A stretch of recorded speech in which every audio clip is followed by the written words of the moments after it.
Good day, people. My name's Aaron Berry, from formerly the Awakened Brave channel. Taken down for speaking truth and for allowing people forbidden insight, because it is actually forbidden to have any real insight about what's going on in this universe. There's a whole agenda.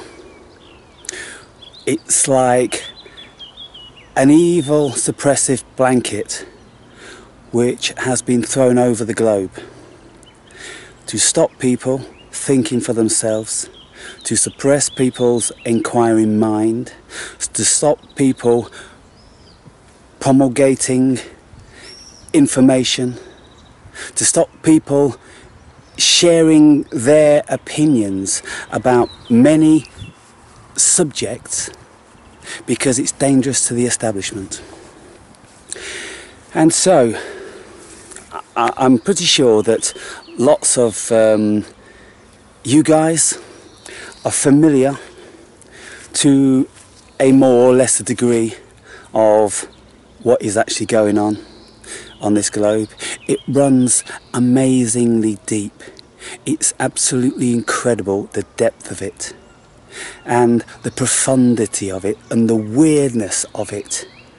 It gets into the supernatural, it gets into the incomprehensible, it gets into the absolute bewildering, bizarre. And so, in the face of this, what do we do? Truth seekers. To seek for truth is a fallacious journey. It's such a fallacy that there is a definitive truth. There is no definitive truth. You cannot find definitive truth anywhere on this planet. You may think, if you're a little bit versed in science, scientists know this and scientists know that. Scientists are just shooting in the dark. And if you look into science, then you'll discover that there is a whole myriad of documents, papers, been written by people which are very, very highly speculative. They theorize about this and they theorize about that. Quantum mechanics, theory about this, theory about that. Einstein, theory of general relativity. It's all theories, people. And these theories have been created into appearing to be concrete.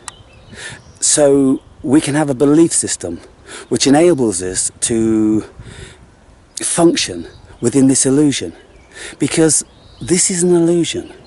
There is no reality to it whatsoever. Consciousness is having an experience which it is projecting for itself. It's a bit like a movie projector wanting to entertain itself, and so it projects a movie onto a screen which it can watch and while away the hours. Now, this sort of information is difficult to grasp for many people,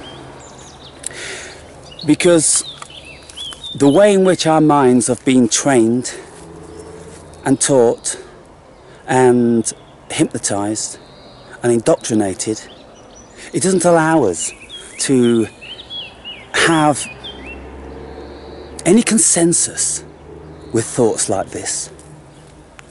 But thoughts like this are no more wild than Einstein's theory of relativity, or Newton's gravity, or any other theory like Hawking's theory of the black hole, and all this stuff, theory upon theory upon theory. We're just playing, and it's great to play, but let's not take it too seriously, and let's not take ourselves seriously. And so I've come back to this little nature reserve.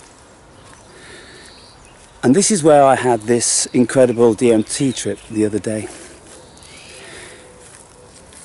And I'm drawn back here every single day now, because I experienced the magic yet again,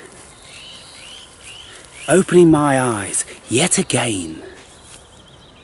And the thing what I've come to understand, and many of us are aware of this, the vast majority of people's eyes are closed.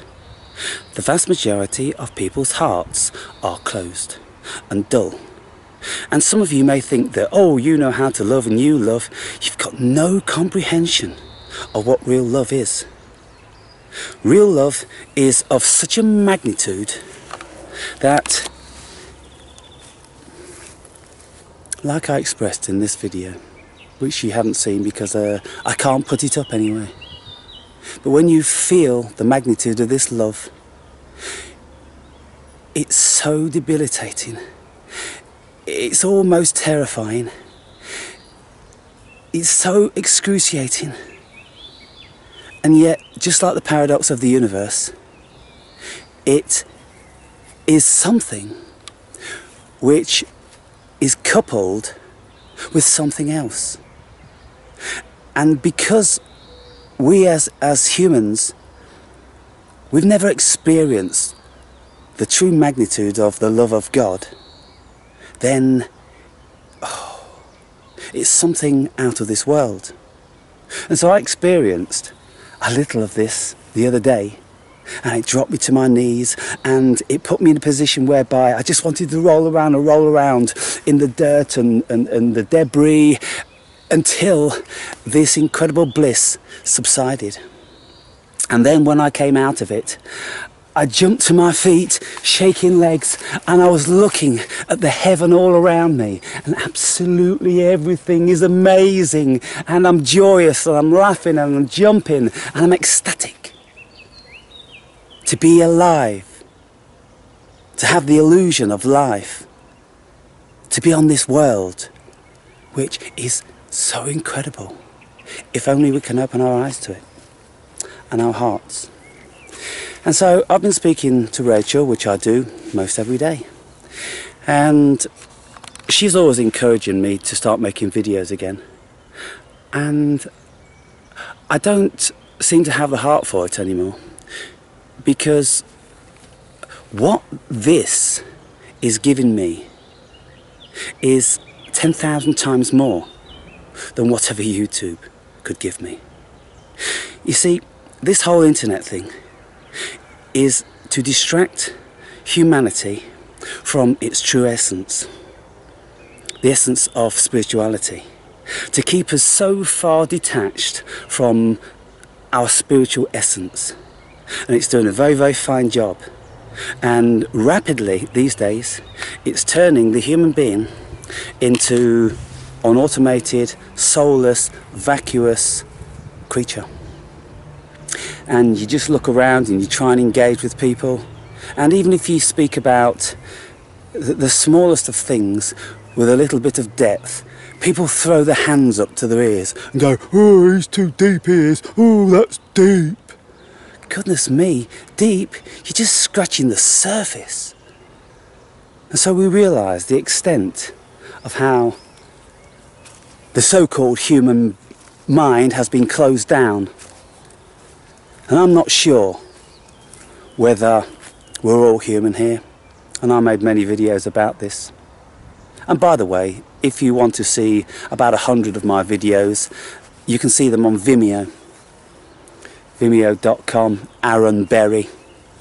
You'll find my channel there. I have a private channel also, which I've walked away from due to the lack of response. Couldn't reach people. I couldn't penetrate the spirited human being. Couldn't touch them. If I made videos like this, I couldn't get no response. People just didn't know what to say. Sure, some people would thumb up, and some people would say, I like it when you do nature videos. And that was the end of it. No profundity, no philosophy, no spirituality, no heart-reaching Words conveyed nothing. Just falling on the dead. And so I became frustrated. And I thought, well, what is the point in flogging a dead donkey? Let the donkey be. It's dead already. And so I now spend my own time in nature, invariably alone, but not alone, you see. And this is a fallacy also. I'm with the world. I'm with myself. I'm with the essence of God. I never, ever, ever feel remotely lonely. It isn't possible when you have a relationship with the God consciousness. How can you be alone? You're within it. You're within God consciousness, which is everything. And when you have this level of emancipation from fear and anxiety and the human ego, then all that nonsense just slips away and your eyes become open to the potential and the glory of what you can experience in this life. And so I'm going to be showing you a few things. And one of the conversations I had with Rachel, she wanted me to see the response that our conversation had and to read a few of the comments. And she tried to guide me through certain procedures how to see this, because on my phone I just don't have the facility for looking at comments. And again, you know, go here, do this, click this, put this secret number in. Oh, please, please, just stop now. Leave me alone. I've stepped outside of the matrix.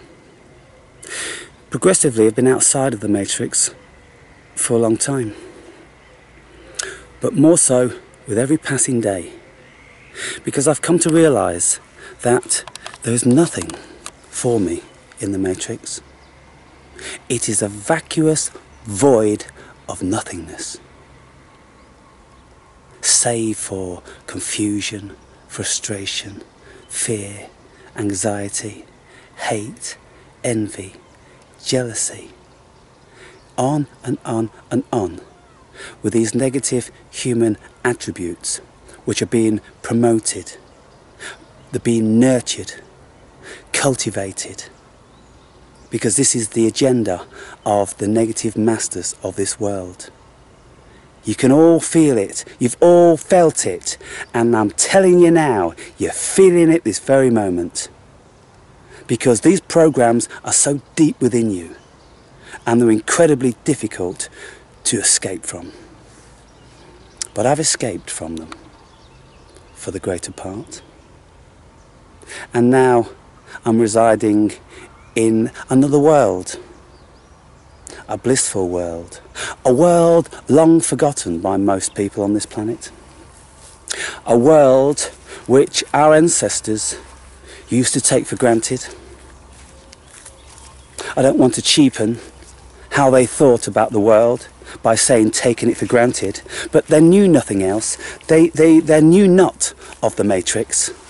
And so this is what they had.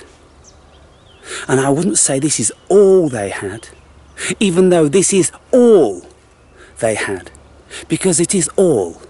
It's everything. It's everything that the human being needs. And this is proven to be so because we existed within nature for over 1 million years, maybe millions of years, depend who you listen to. And it's only in very, very recent times that we've been imprisoned. And so, I'm going to show you a few things. An alternative, people, to gazing into that scrying screen. which you know as your phone or the computer. It's a scrying screen. Scrying screens are used to summon up demons. And you may think I'm going a bit far, but the intention behind the modern technology is demonic. Why is it demonic? Because it's stealing your soul. In actual fact, it's crucifying your soul. It's obliterating your soul. It's eradicating your human essence. And so, some of you might want to turn your face away from that and start looking at the real world. Because the Matrix is all illusory. It's all trickery. If you look at the movie world, Hollywood, if you look up Hollywood, then you'll see that in ancient times, conjurers and magicians, they used the holly tree to make their wands from. And so this holly tree has some sort of magical portal in which to beguile people by.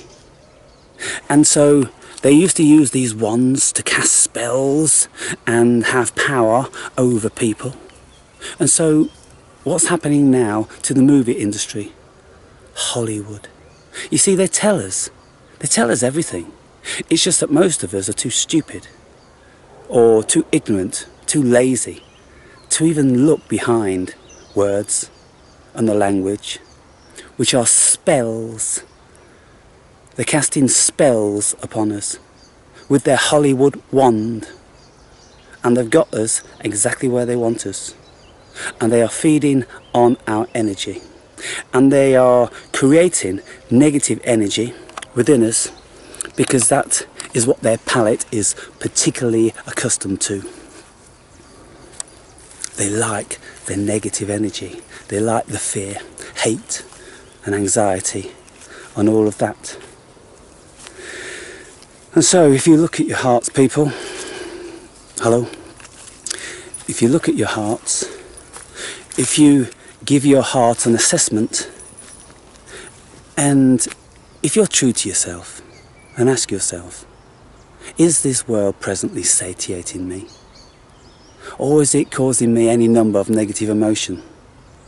Why am I incessantly drawn to these scrying screens? Because magic spells have been cast upon you, and you're completely embroiled within them. And most people, they haven't a clue. No idea whatsoever. And they think that looking around a place like this is completely boring and unsatiating. It's of no value whatsoever. It's just a bunch of sticks and weeds. And so they go rushing back to get in front of their scrying screens, to get their latest fix of dopamine. But they don't even know the sensation of real dopamine.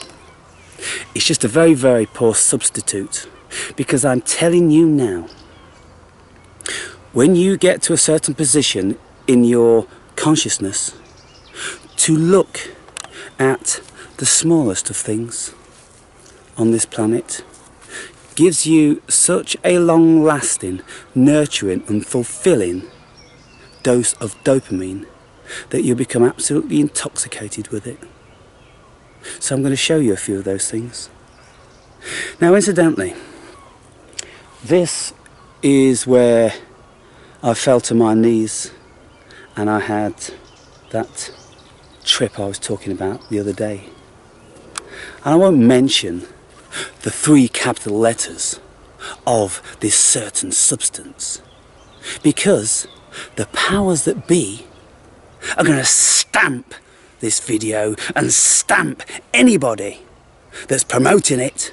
They're going to eradicate it within an instant, because it's the last thing they want you to know. that you are God consciousness, that you can get in touch with something so profoundly beautiful. Once you've felt that, you will never want to be within the matrix again. And this is why they're so afraid of it. And so, I was walking around here over these past few days, and because now I'm 55 this year, then my eyes are not what they were. And so, when I'm gazing upon the world, I'm not seeing it in the clarity that I used to. And so therefore, I need a matrixial aid. Now then, there is one or two things that benefit us from the matrix, and they make our lives easier. And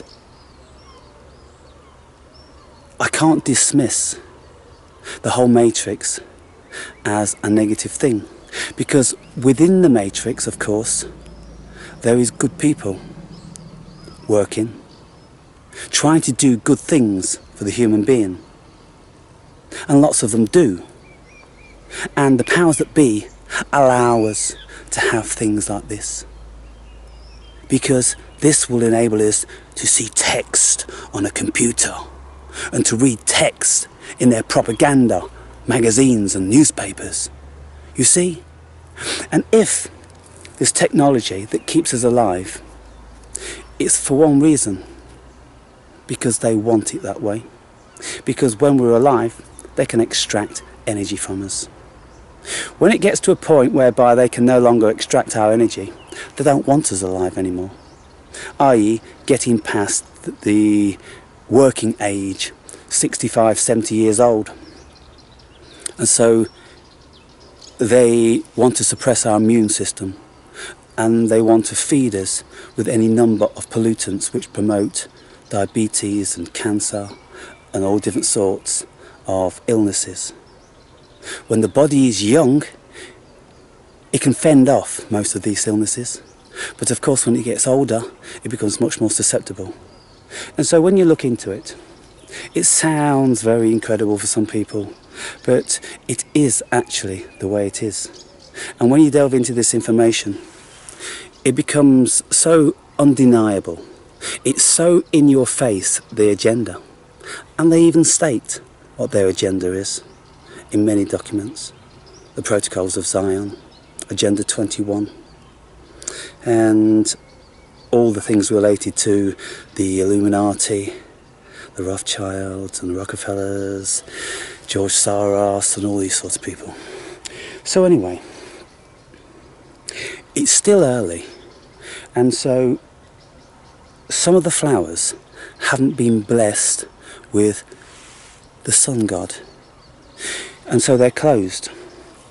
And so I'm going to be showing you a few things that don't need the sun to open them, because they work in a different way. So, here we go.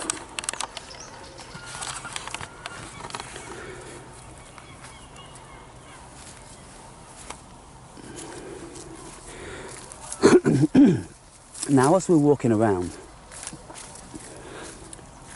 you can see now from the view of this camera, it's just grass, it's just weeds, it's just dead leaves. Okay, that's one perspective. But I want to show you another perspective now. And I want to get a little bit closer.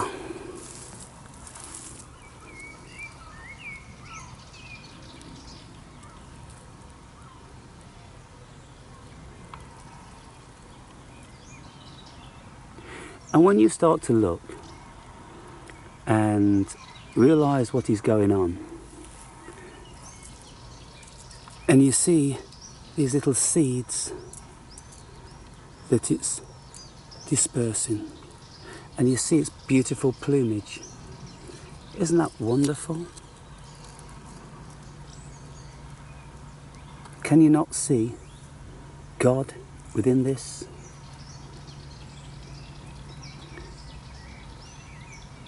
Can you not see how beautiful that is? How gentle it is. Looks like I don't know, like a squirrel's tail or something. Bushy and fluffy and soft. I'm going to show you a few other things. You see, if you just take the time and just look, then you'll start to see more and more. And if you think certain things are not really of value to see, then look a bit closer. Just look a bit closer. I'm trying to find a particular plant that I saw yesterday, which was stunning beyond belief.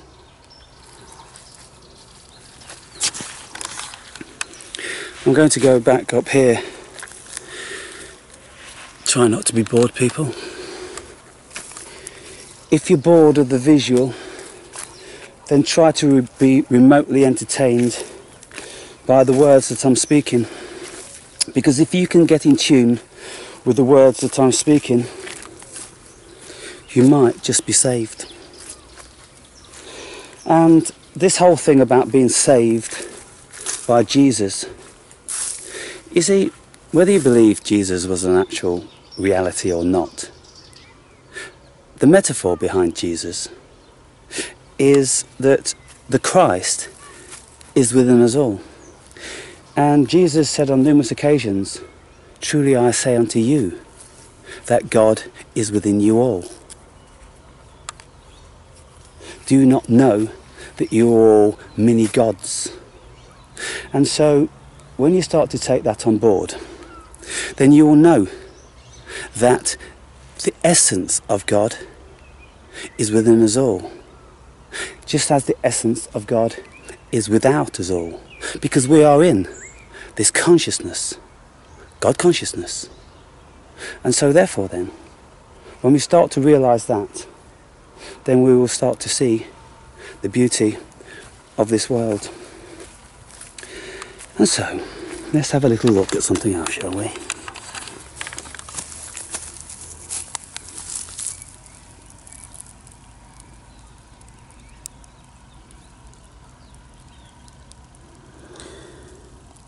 How does nature create such marvellous things? The contrast, the shapes, the configuration.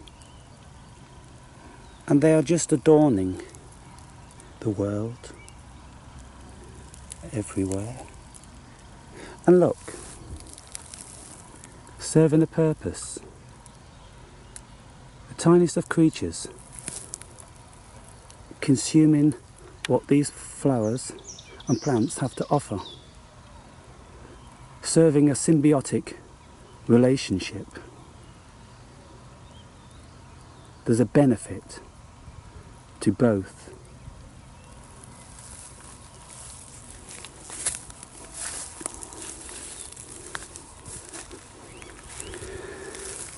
Just looking at something what we consider to be absolutely mundane.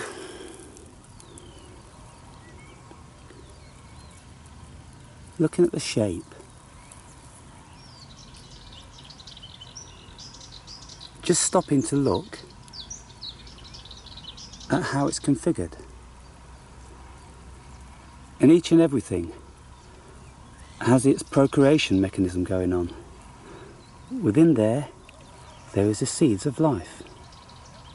And this is its purpose: to regenerate, to give splendour to the world, and to help along all the other creatures. Now you see these hanging here.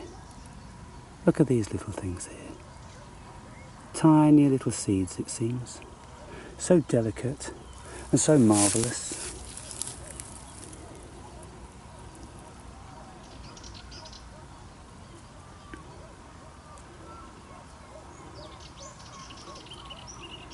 And you see how fragile it all is. So incredibly fragile, and yet so robust, because it seems it doesn't matter what humanity is throwing at it. still manages to survive.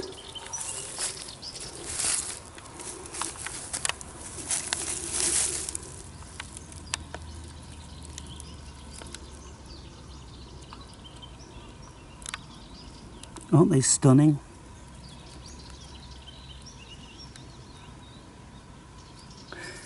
People pass by these every single day without ever stopping to say hello.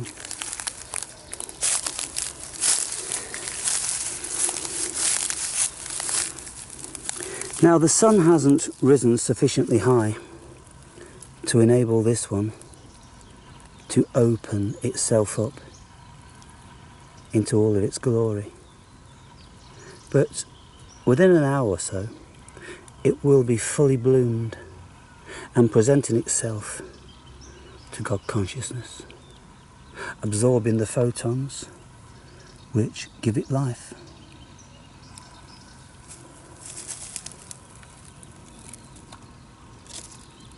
You see, each and every night they go to sleep and they close up their petals to conserve their energy, to protect themselves, and then the following day they open back up again to greet the world. Now this here is the plant that I wanted to show you, because this one really took my breath away yesterday. It looks like you've got kind of like little cocoons. It's like there's moths or butterflies in those, just hanging there, transforming from a caterpillar to a butterfly or a moth. But in actual fact,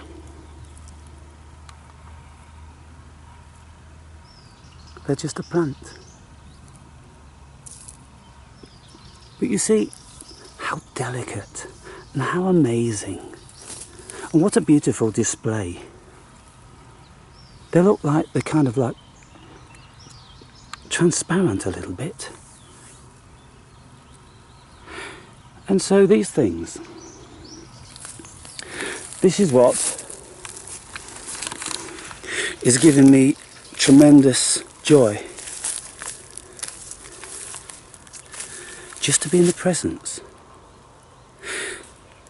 to observe them, and know the chances are that I'm the first person that's ever took the time to view those. How many people are doing what I do?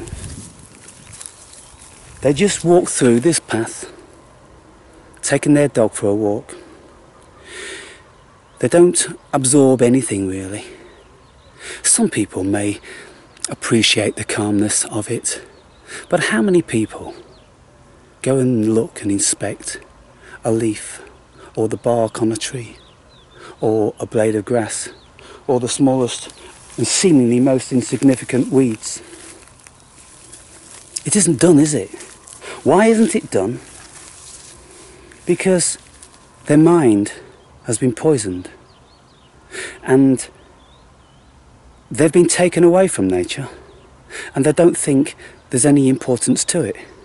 They don't think there's any benefit to be gained from being in a relationship with it,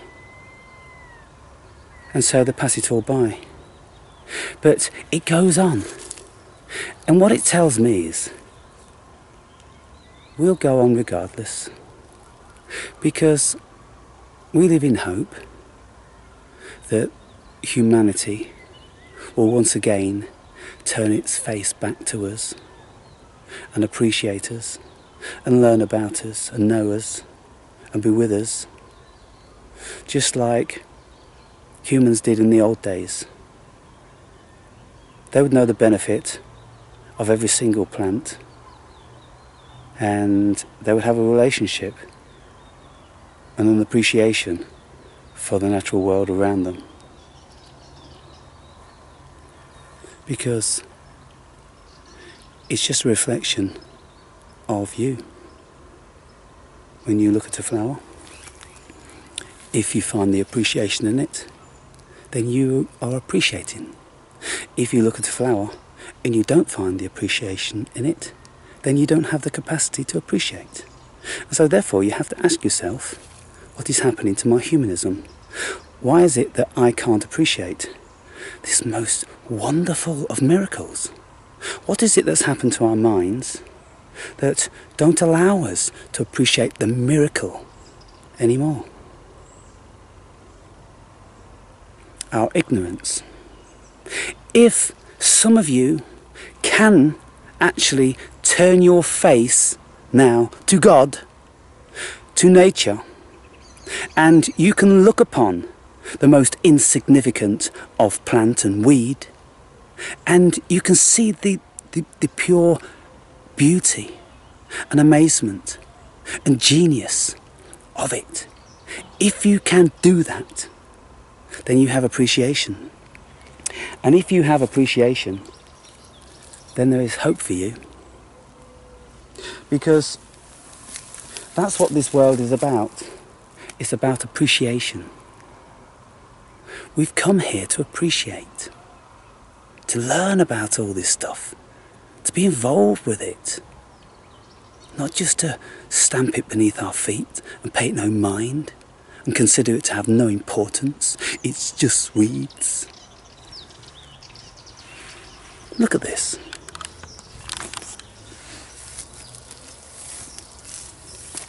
Ah! Oh! I just stuck that in my ribs. What's that saying to me? Don't get too close, asshole.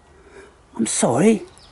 All I was doing is showing the viewer your splendour. But I will treat you with great respect. And this is the little message, isn't it? Do treat us with respect. Look at this. It looks like a shark's mouth. And look at these patterns here. Aren't they wonderful?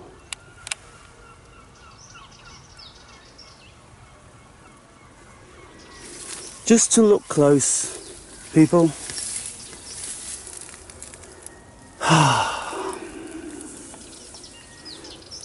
You would think it's some sort of dinosaur.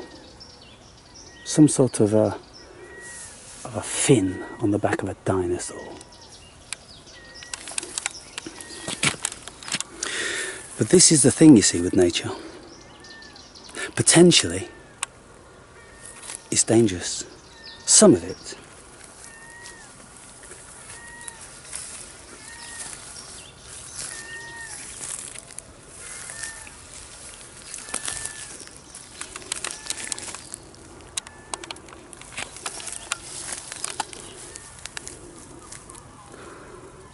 Wow.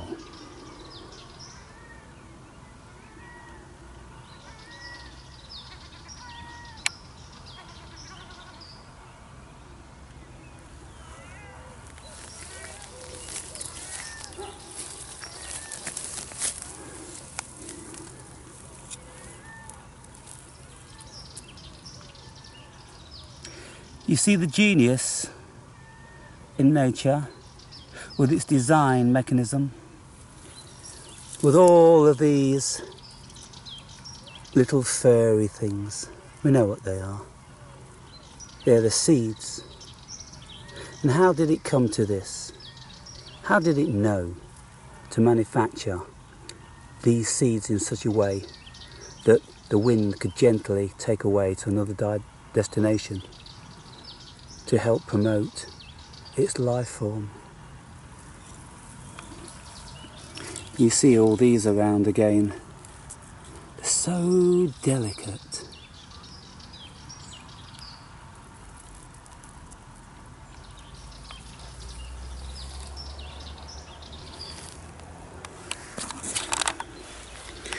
So I've shown you a little bit.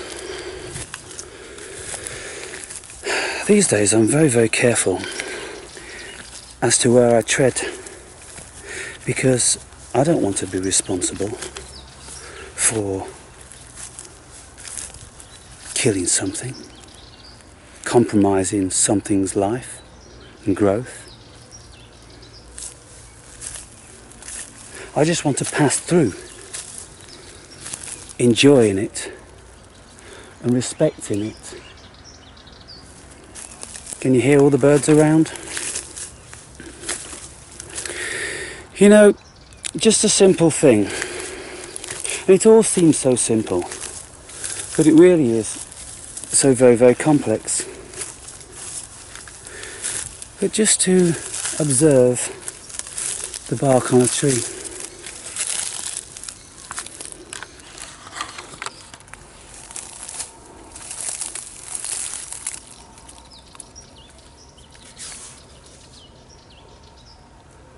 And you see these patterns.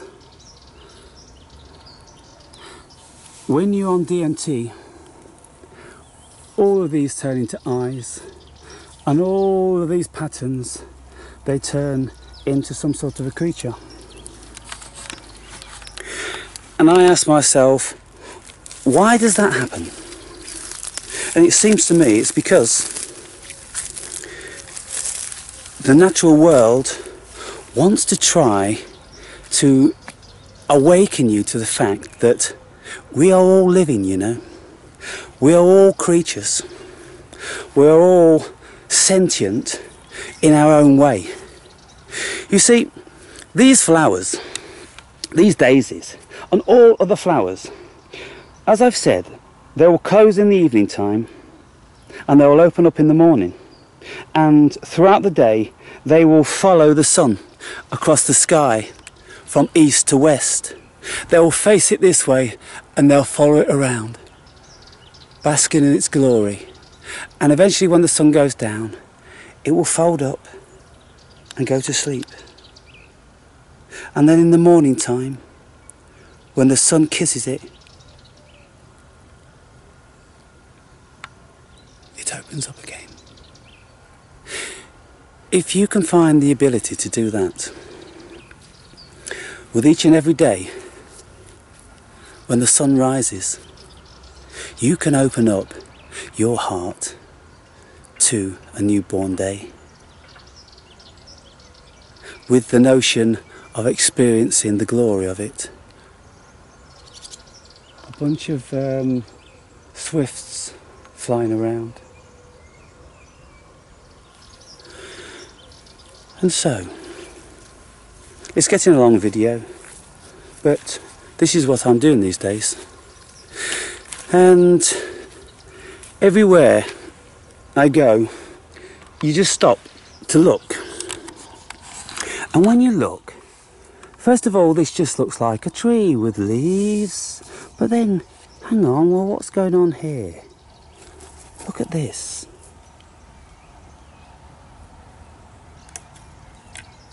They're its little procreative seeds. And so it produces these to pass on its life form in its own particular magical way. And you see, look at all the chances it's given itself. Each one of those little pods is a seed of life. Just like when the human being releases its seed.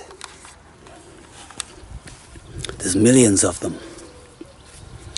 Because there's only a chance in a million of this procreation taking place.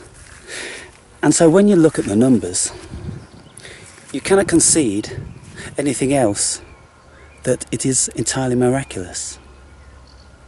When you look at turtles, for instance, they have, say, like, I don't know, 200 or 300 eggs.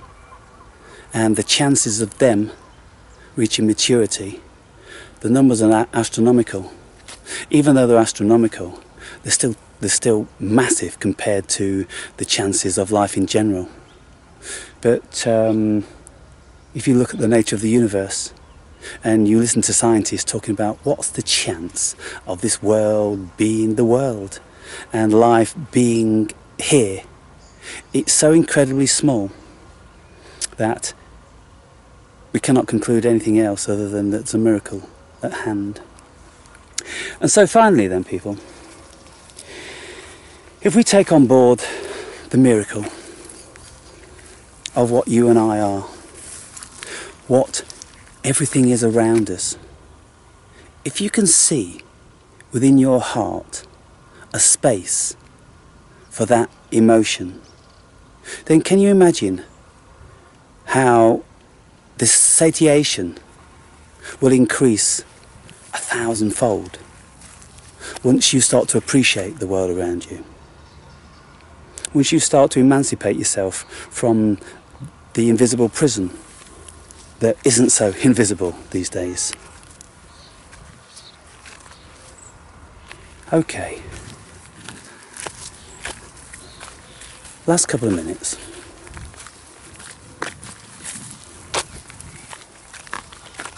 Look at the enormous amount of wild flower. Look at these. Wow! Aren't they beautiful?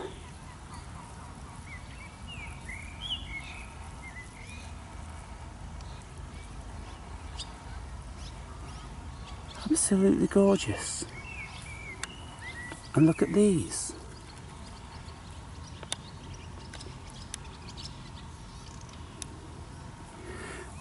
And even this, no flowers as yet. But what genius. What genius.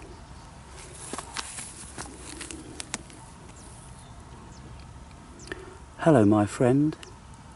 Are you taking breakfast? Huh?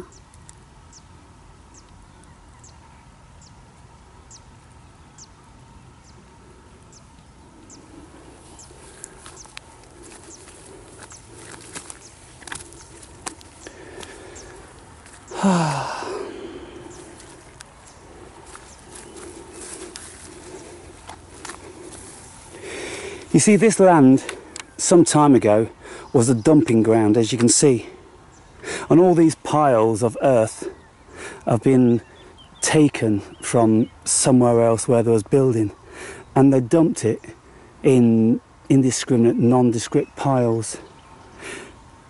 But nature regained its footing again because it's so resilient, and the strive for life is so strong that it's going to keep trying.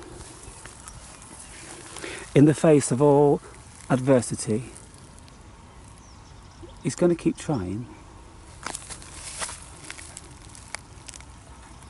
because it appreciates life.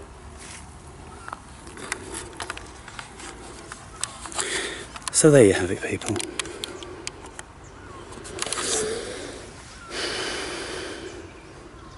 These are the type of videos that I like to make.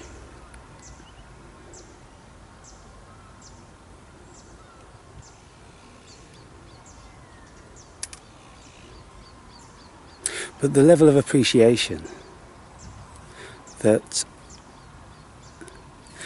is warranted for this, it cannot be attained by the greater majority of people these days on YouTube. And so those of you that do appreciate it, looking at it on your scrying screen is okay. It's a step in the right direction, because we can't all travel to the length and breadth of this world to see the glorious creatures. But if you can, then I would suggest that you start to get out in nature a little bit more, because this is just a piece of nondescript land in the middle of suburbia, which has been left alone and been given the chance for life. And so I'm pretty sure that there'll be something like this near where you live. And so, open your eyes, people. Open your hearts. and start to cognize the magnitude of the suppression of the human spirit. Try to regain it and promote it. Have a great day.